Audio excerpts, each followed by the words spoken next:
taarifa ya habari kutoka Maiga TV Plus Media.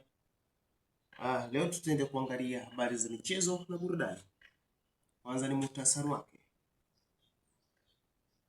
Jijini Arusha apatikana mfungaji wa mabao mengi kuzidi mbwa wote aliyefanikiwa kufunga magoli 220. Dodoma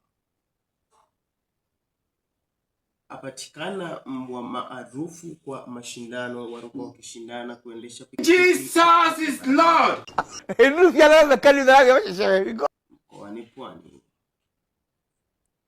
Mkoani Pwani apatikana mbwa maarufu wa kucheza dance. Mangungu, au wewe ndo Simba yenyewe. Mangungu